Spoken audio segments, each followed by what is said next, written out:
এখন যে খবরটি বেরিয়ে এসেছে সেই খবরটির জন্য ভারত প্রায় ৭০ বছর ধরে অপেক্ষা করছে। এখন পাকিস্তানের ঘরের ভেতরে পাকিস্তান আর চীনের খেলা পাকিস্তানের 5টি গুট একসাথে হাত মিলিয়েছে।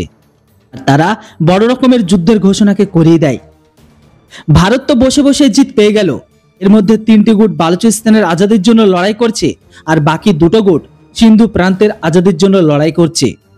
আপনারা তো বালুচিস্তান সম্পর্কে তো বরাবরই শুনেছেন। এবার আপনারা প্রথমবার পাকিস্তানের সিন্ধ প্রদেশের আজাদি যুদ্ধের সম্পর্কে জানবেন।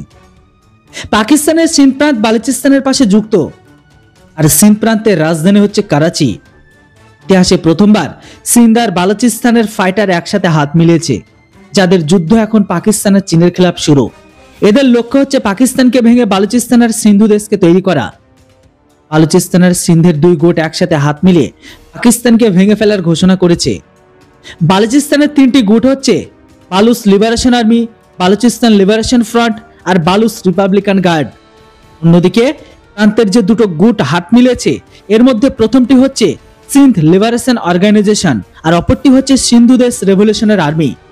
আপনারা হয়তো জানেন না যে সিন্ধু দেশ রেভলিউশনারি আর্মি কিছু বছর আগে একটি বড় র্যালিকে বের করেছিল, আর সেই র্যালিতে ভারত সমেত অনেক দেশকে বলা হয়েছিল যে আমাদের পাকিস্তান থেকে আজাদি দাও। এমনকি সেখানে ভারতের প্রধানমন্ত্রী নরেন্দ্র মোদীর পোস্টারকে পর্যন্ত লাগানো হয়। এমনকি বালুচিস্তানের অনেক অ্যাক্টিভিটি ভারতের কাছে যারা সর্বদা সাহায্য চেয়ে আসে, এমনকি এই সমস্ত বালুচ কর্মকর্তা এটা পর্যন্ত বলে আসে যে যদি ভারত আমাদের সহায়তা করে তাহলে আমরা বালুচিস্তানে PM এর মোদীর মূর্তিকে লাগাবো। তবে এই মুহূর্তে বালুচিস্তান আর সিন্ধের মাঝে যে প্রবলেম খাড়া হয়েছে সেটাতে ভারতের দূর দূর পর্যন্ত কোনো সম্পর্ক নেই। এই মুহূর্তে পাকিস্তান দমনকারী নীতি তাদের আজাদির জন্য আজকে তুলেছে। যদি এই 5টি গুট বর্তমান সময়ে পাকিস্তানকে আর চীনকে টুকরো টুকরো করার জন্য এমন প্ল্যানকে বানিয়েছে যেমনটা ন্যাটো দেশ বানায়। এই গুটগুলো মিলিটারি, ডিপ্লোম্যাটিক, মিডিয়া আর ন্যাশনালিজমের ওপর পুরো রণনীতিকে তৈরি করছে। আপনাদের এই 5টি গুটের 5টি ওয়ার্নিং সম্পর্কে বলে দিই। এই 5টি গুট পাকিস্তান আর চীনের খেলার যুদ্ধকে আরো বাড়িয়ে দেবে, এমনকি যুদ্ধ লড়ার কায়দাতে নতুন নতুন ইনোভেশনকে যোগ করবে, শত্রুকে আরো বেশি ক্ষতি করার জন্য মডার্ন স্ট্র্যাটেজিকে অ্যাপ্লাই করবে। এই 5টি গুট একসাথে সিদ্ধান্ত নিয়েছে তাদের যোদ্ধাদের গরিলা টেকনিককে শেখাবে, আর এই যুদ্ধের ময়দানে নতুন টেকনোলজিকে ব্যবহার করবে তারা। অন্যদিকে বলা হচ্ছে পাকিস্তান আর চীন যেভাবে বালুচবাসীদের সমস্ত সংসাধনকে লুট করছে, সেটিকে থামানোর জন্য বালুচিস্তানের সমস্ত হাইওয়েজকে ব্লক করবে যেন চীনের ভারী পরিমাণের লোকসান হয়। এমনকি বর্তমান সময়ে বালুচ আর সিন্ধের ব্যাপারটাকে সম্পূর্ণভাবে শক্তিশালীভাবে আন্তঃরাষ্ট্রীয় স্তরে তোলা হবে।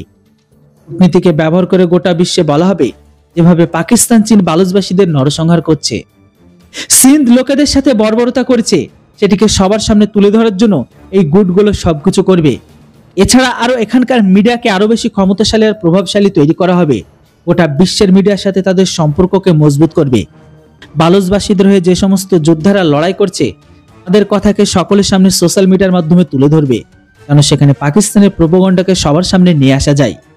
এছাড়া এই 5টি গুটের যোদ্ধাদের তারা নিজেদের সেনাদের আইডিওলজিক্যাল, ইন্টালেকচুয়াল আর মিলিটারি ট্রেনিংকে দেবে, যেন তাদের মনের ভেতরে রাষ্ট্রবাদের ভাবনা আরো শক্তভাবে বসে।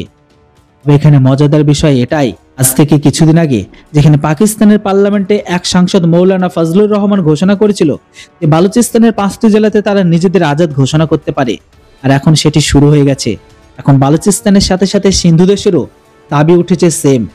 বন্ধুরা, আপনাদের কি মনে হয় সুযোগ ভারতের কাছে এসেছে, এই সুযোগে ভারতের পিওকের ওপর আক্রমণ করে পিওকে ছিনে নেওয়া উচিত নয়? এর উপর আপনাদের অবশ্যই মন্তব্য লিখে জানান। Thanks for watching. Jai Hind, Vande Mataram.